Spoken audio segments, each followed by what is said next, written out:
Bismillahirrahmanirrahim. Assalamualaikum warahmatullahi wabarakatuh dan salam sejahtera. Apa khabar semua? Saya doakan saudara dan saudari sihat walafiat. Hari ini saya sekali lagi menemui saudara dan saudari di kaca televisyen dan platform media sosial untuk memaklumkan mengenai perkembangan semasa kes-kes jangkitan COVID-19 di negara kita. Sehingga 15 September 2020, jumlah keseluruhan kes positif COVID-19 di Malaysia adalah seramai 9,969 orang. Dari jumlah ini, 9,209 kes telah sembuh dan discharge daripada ward, menjadikan kadar kesembuhan sebanyak 92.4%. 128 kes telah dilaporkan meninggal dunia, menjadikan kadar kematian sebanyak 1.28% dan 1,395,578 individu telah disampel, menjadikan kadar ujian COVID-19 yang dijalankan di Malaysia adalah 41.8 orang bagi setiap 1,000 penduduk. Secara keseluruhannya, terdapat 108 kluster yang telah dilaporkan kepada Crisis Preparedness and Response Center atau CPRC kebangsaan. Daripada jumlah ini, 11 kluster masih aktif, manakala baki 97 kluster telah diisytiharkan tamat. Sehingga kini, kluster Seri Petaling yang telah diisytiharkan tamat pada 8 Julai 2020 merupakan kluster yang terbesar jangkitan COVID-19 di negara ini. Kluster ini telah merekodkan sejumlah 3,375 kes positif selepas seramai 42,023 individu disaring.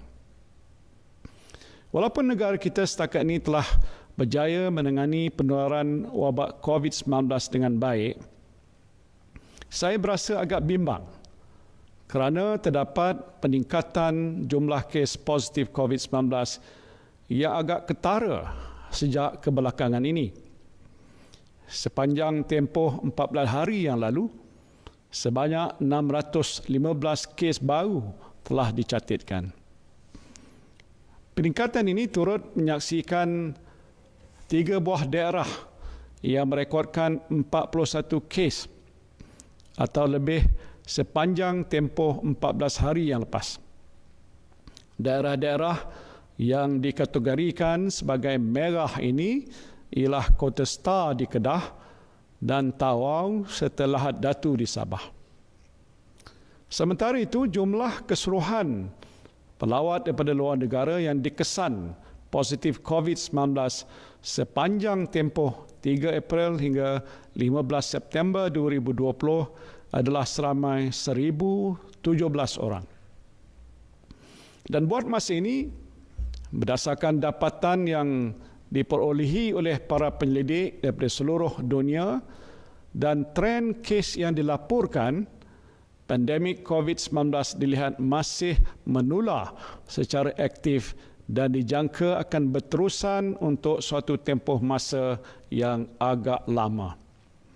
Ini mengambil kira faktor pencegahan dan kawalan penularan jangkitan COVID-19 secara berkesan yang memerlukan kewujudan rawatan spesifik dan vaksin yang efektif serta selamat untuk digunakan. Dengan situasi ini, saudara-saudari sekalian, sesiapa saja mungkin terdedah kepada risiko jangkitan COVID-19 pada ketika ini. Tidak terkecuali, Malaysia juga masih mengalami penularan wabak ini secara aktif. Kes harian COVID-19 yang direkodkan adalah sekitar 1, 2 dan ada kalanya 3 digit tanpa pernah mencatatkan kes sifar. Dan ini memberikan gambaran bahawa rantaian jangkitan COVID-19 di Malaysia masih belum dapat diputuskan sepenuhnya. Justru saya ingin mengingatkan saudara dan saudari sekalian supaya terus berwaspada, jangan leka. Peraturan-peraturan berkaitan kuarantin, pemakaian penutup hidung dan mulut dan pematuhan kepada SOP masih berkuat kuasa. Saudara dan saudari mesti terus berdisiplin dan patuh kepada peraturan. Ini penting supaya kita dapat mengawal penularan wabak COVID-19 ini. Kerajaan tidak teragak-agak untuk melaksanakan perintah kawalan pergerakan diperketatkan atau PKPD di kawasan-kawasan yang mencatatkan kes-kes baru COVID-19 yang tinggi. Selain itu, saudara dan saudari mestilah kerap mencuci tangan dengan air dan sabun atau menggunakan hand sanitizer. Elakkan bersalaman atau bersentuhan. Dan jika saudara dan saudari berada di tempat awam ataupun di tempat yang sesak, pakailah penutup hidung dan mulut. Jangan berasa janggal ataupun kekok untuk memakainya. Pemakaian penutup hidung dan mulut telah menjadi kebiasaan dalam masyarakat kita.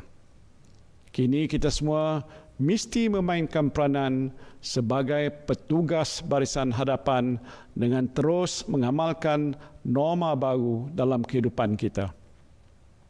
Saudara dan saudari juga mestilah segera mendapatkan rawatan jika mempunyai gejala seperti demam, batuk ataupun sukar untuk bernafas. Saudara dan saudari yang saya kasihi sekalian, tanpa rawatan yang spesifik dan vaksin yang berkesan serta selamat untuk menangani penularan jangkitan COVID-19, pembudayaan norma baru yang saudara dan saudari sedang amalkan pada waktu ini adalah suatu langkah yang amat kritikal. Saya berharap norma baru ini akan menjadi kelaziman dalam kehidupan seharian kita. Ini kerana Malaysia masih berada dalam peperangan menentang COVID-19. Dalam situasi ini, disiplin dan pematuhan masyarakat terhadap peraturan dan SOP yang ditetapkan adalah amat penting untuk memutuskan rantaian jangkitan COVID-19.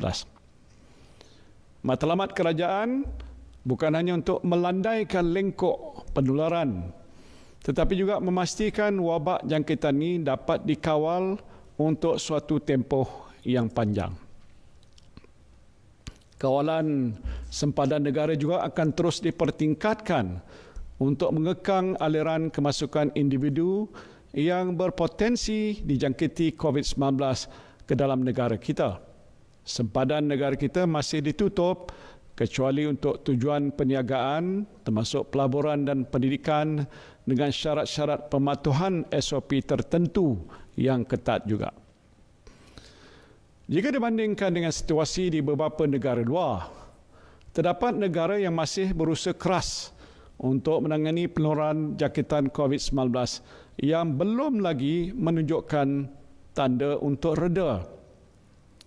Malah, beberapa buah negara kini menghadapi ancaman gelombang baru penularan COVID-19. Perkara yang sama boleh berlaku di Malaysia jika kita leka dan memandang remeh penularan wabak ini di peringkat global.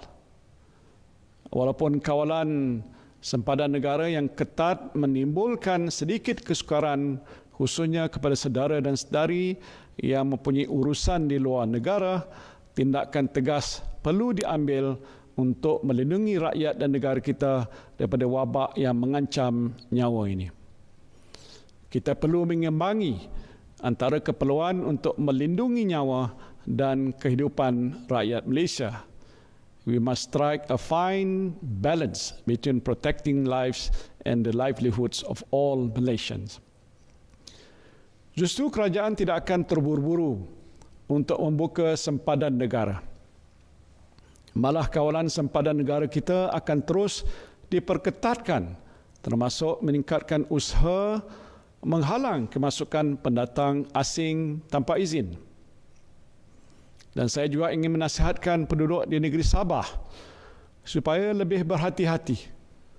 Peningkatan kes-kes baru COVID-19 amat ketara di negeri Sabah, khususnya di daerah Tawau dan Lahad Datu. Dalam keadaan negeri Sabah sedang menghadapi pilihan raya negeri, saya ingin mengingatkan saudara dan saudari yang berada di negeri Sabah supaya senantiasa mengamalkan norma-norma baru kehidupan dengan lebih berdisiplin lagi. Kepada petugas-petugas pilihan raya, pastikan semua aktiviti kempen dijalankan mengikut SOP yang ditetapkan oleh Kementerian Kesihatan Malaysia dan Majlis Keselamatan Negara. Dalam keadaan biasa, semasa musim pilihan raya ini ramai yang akan berkumpul dan bersalaman. Nasihat saya, elakkanlah sebarang perkumpulan di tempat yang sesak dan sempit. Elakkan juga bersalaman dengan pengundi. Saya fikir para pengundi pun faham kalau mereka yang turun berkempen tidak menghulurkan tangan untuk bersalaman.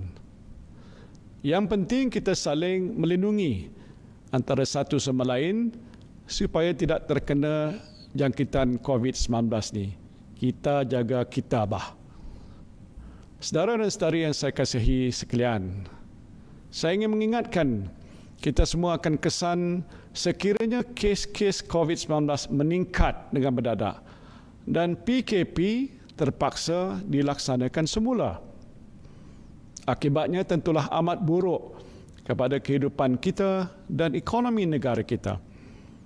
Kita tidak boleh ke mana-mana dan tinggal di rumah sahaja, seperti yang sedang pun dikuatkuasakan di Kota Star Kedah pada masa ini. Nauzubillah. Justru saya berharap kita semua akan terus cekal, tabah dan berdisiplin dalam menghadapi penularan wabak COVID-19. Ingatkan diri kita supaya terus membudayakan amalan norma-norma baru kehidupan.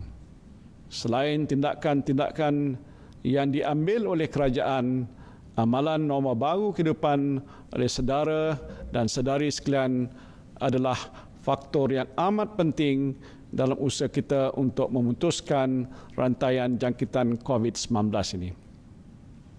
Oleh itu, berhati-hatilah. Lindungi diri anda, lindungi keluarga anda, lindungi orang-orang di sekeliling anda, dan sama-samalah kita berdoa semoga segala usaha yang kita lakukan dalam memerangi COVID-19 ini akan berjaya insya-Allah. Wabillahi taufiq wal hidayah. Wassalamualaikum warahmatullahi wabarakatuh.